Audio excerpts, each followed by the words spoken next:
you go. Good afternoon, everyone.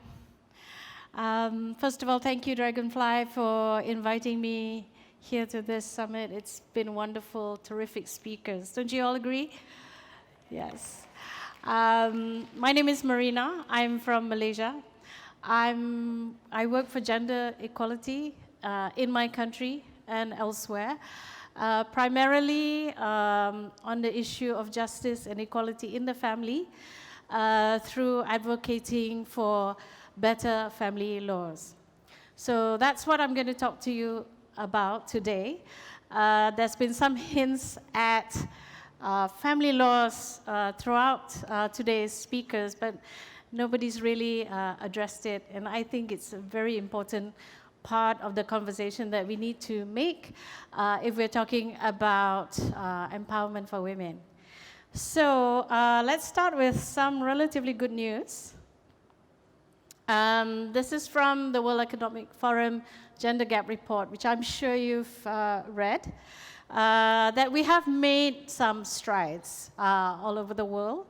On average, in 60% of countries around the world, women have equal access to financial resources. And this is a very important step, as I will show you later. And in 42% of countries, okay, that's less than half, women do have equal access to land ownership. And this is also a very important point.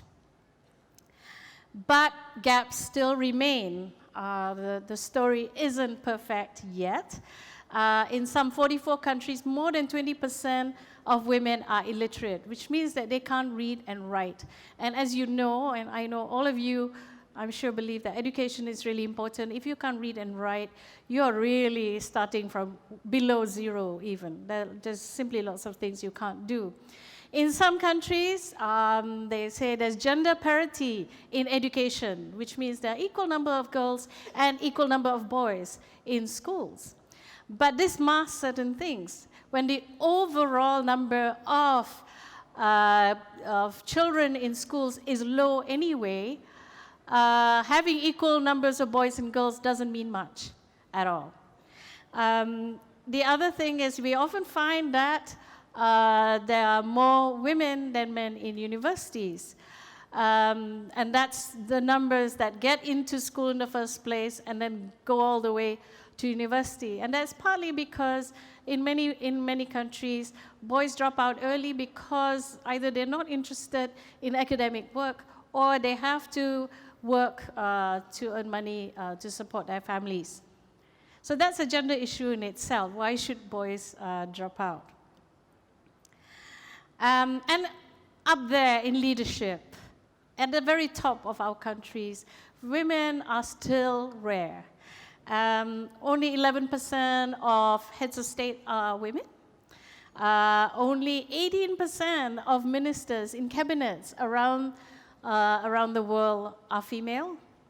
24%, and you can't get those cabinet ministers if you have very few women in politics. And overall, there's only 24% of parliamentarians around the world are female.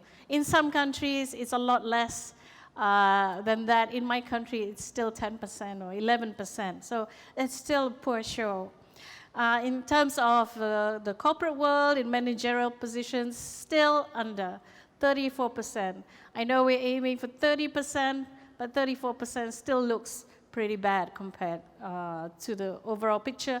And in the 4 worst performing countries, only 7%. Only 7% of managerial positions are held by women. So very, very poor show. And as we have some gains, they can also easily be rolled back because there are new threats emerge. Changes in government, changes in policy, changes in ideology, in leadership. Even in a country as developed as the United States, women's reproductive rights are constantly under threat these days. Planned Parenthood is not getting enough money. People are threatening to roll back Roe versus Wade, etc. In Indonesia, recently there was an attempt to outlaw sex outside marriage. Now, to some people that might seem obvious, an obvious thing to do, But that does threaten a lot of people because there is a lot of premarital sex, for instance, among young people. Are you going to outlaw, turn them all into criminals? Or would you educate them about sex first? That would also threaten a lot of LGBT, etc. In Saudi Arabia, they just took a big step. They ended guardianship laws. Whereas before, women were treated as if they were children. They needed the permission of fathers or husbands to do many things, to travel, to get passports, almost everything that they need to do. So they've ended there, but there's still some exceptions. For example, if they wanted to get married, they still need the permission of their fathers. And in various countries, there are inconsistencies in age policies. For example, in my country, in Malaysia, a girl can get married at 16, a boy at 18. For the longest time, until very recently, the voting age was 21. We've just decided to lower it to 18. So you're old enough to get married, but you're not old enough to vote. You're old enough to get married, but you're not old enough to drive.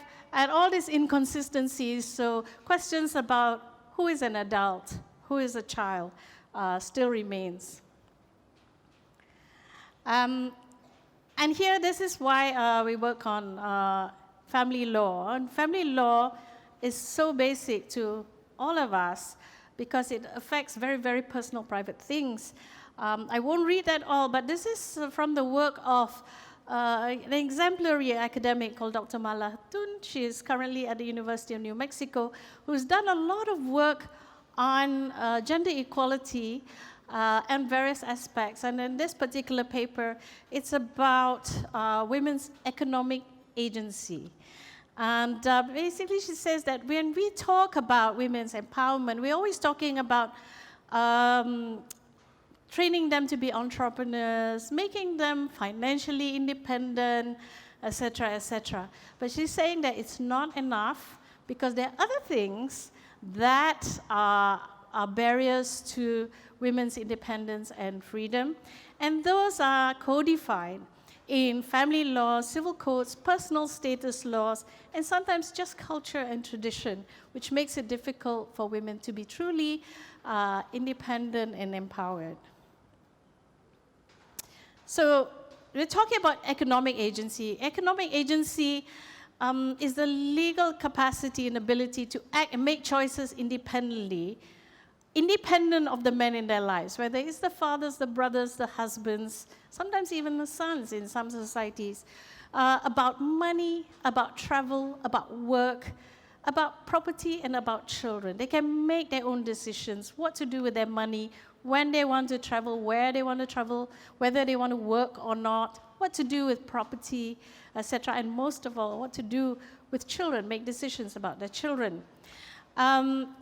There are laws that exist that we may not think about that are conducive to discrimination in waged work, that are associated with large wage gaps. For instance, kind of conventions or laws that says that only men can do certain work and women can't do that work.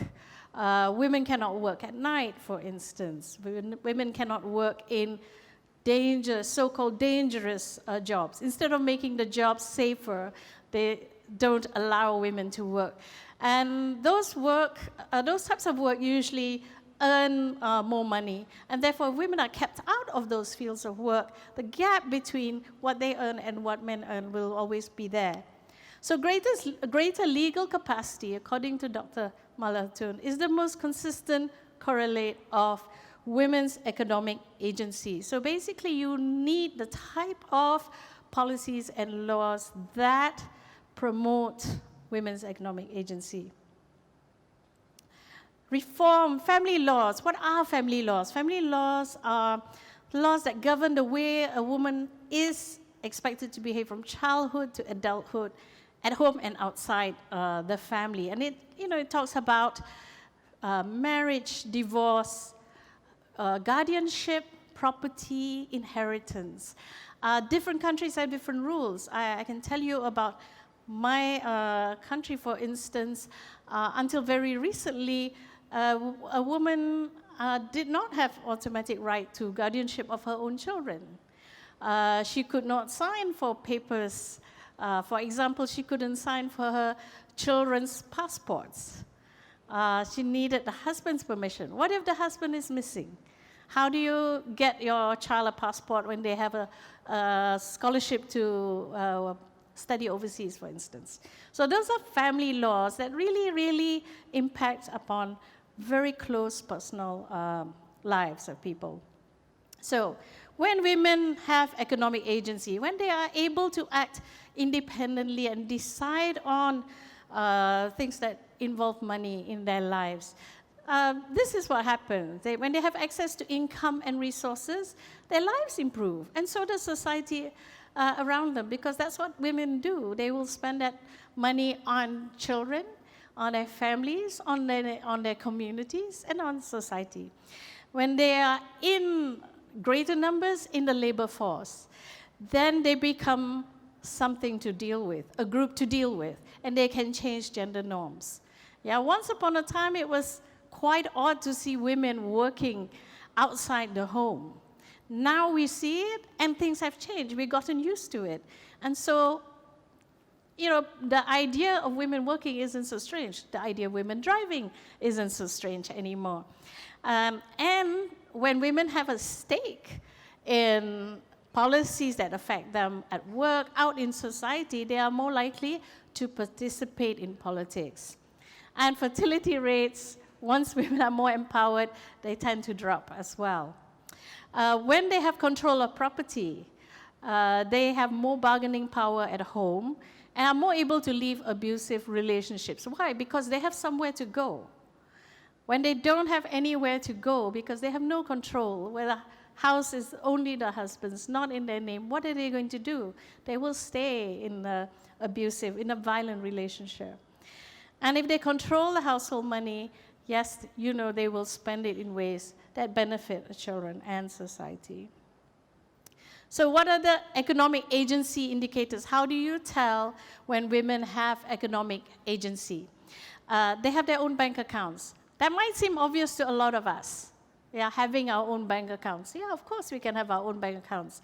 But in some societies, you need husband's permission to open your bank account. And that is a barrier, because that makes her, what if he says no? Sometimes he'll only let you have a joint bank account, which means he knows how much money you have, and he controls how much money you can have and to spend. Women owning their own businesses is a very important indicator also of how free they are to spend their money how they like, rather than having to consult with a husband. Participating in labor force, of course, you know, is a measure of independence, own income, therefore they can spend it. The share of women in the informal labor sector is also an indicator. Again, it's about earning their own money and making their own decisions on how to spend it. And that wage gap, the more economic agency women have, the smaller the wage gap between men and women. So what is the link between family laws and women's economic agency? As I have already mentioned some of that, but it boils down, and we've heard this many times, about women's double burden. A woman is always expected to be the caregiver for children, for the elderly, for disabled family members, and she's supposed to maintain the house, keep it clean, and everything. And that if she doesn't have, if she is forced to do this, then she has very little economic agency, because she's not out there earning money, and she can't decide on her own how to spend money. And so she has no power to decide on many things, because everything is left to the husband. And that's even assuming that the husband is earning a decent sum. If she does work, she still has to, as you all know, still has to deal with household duties. And so there's the issue of care for children, and parents and whatever at home, she's not relieved of that burden. And as we know that childcare, in the old days, we might have relatives, mothers or whatever, to take care, but nowadays it's getting harder and harder. And so we're forced to look for childcare, and that can be expensive, which means that you then create a gap between better off women and less well off women. Better off women can afford outside childcare, and therefore they are freer to go out and work and therefore have that agency, whereas poorer women don't. And then they are tied to the home. So family laws really affect the very core of women's lives because it's so related, it's so connected to how independent you are. We talk about economic independence for women, but if we don't deal with family laws, because those are very personal and they can really, really affect the way a woman behaves. If she's worried about her marriage, if she's worried about whether her children are going to be taken away from her and all that sort of thing. So we need to reform family laws in order to increase women's agency and therefore empower them. Those it's very core, it's rarely talked about together with economic independence. And the reform has to be towards promoting equality between men and women. In many countries, the law actually says that men are the head of household. And this is a problem for a lot of women. But there has been reforms. In Turkey, for instance, they amended the constitution to state that both husband and wife are equal in the family. So no one is superior to the other, no one is able to make decisions without consulting the other, etc., etc. And there's been moves like this around the world. And without these reforms in family law, without these very core, very essential laws that affect women, the other forms of economic agency is not going to be sustainable. You could become the CEO of a company or something, but if your husband leaves you and takes your children away from you, then you're not going to be a happy person, and that's going to affect other areas of your work.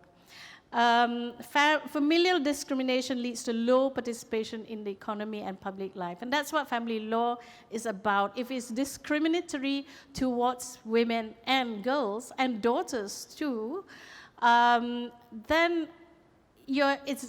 as I've tried to say, it's very hard to participate in the economy, participate in public life. How do you go out into the public to advocate for anything if you're at home? You're constantly having to face injustice. So really, when it comes to family law, it's based on the premise that democracy within the family leads to democracy in society.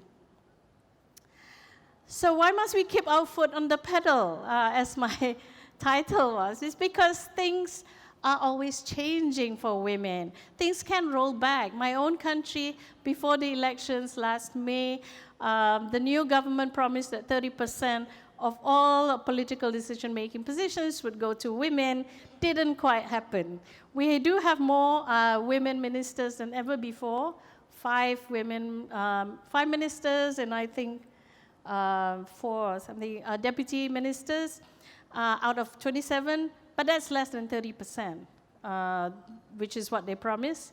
In the Maldives recently, the Prime Minister won his elections with the support of NGOs, human rights groups, but when he was in, some very conservative groups complained about one of the human rights groups, and he temporarily shut them down.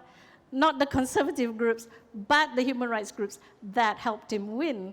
In Saudi Arabia, as you know, they lifted the ban on driving after ages, but on the very day that they did that, they also arrested some of the women advocates who were promoting driving and put them in jail, and some of them are still not out. So our freedoms and rights, women's freedoms and rights, all freedoms actually, but women's particularly, are precious. And we need to keep on fighting. We need to always be alert to what happens to them, because sometimes they roll back without us even realizing it. And we need to respect everybody's human rights. It's not just about my right and forget about yours. Everybody's human rights is important, and that's the only way that it's all sustainable. So, thank you very much for listening. Don't take your foot off that paddle. Thank you.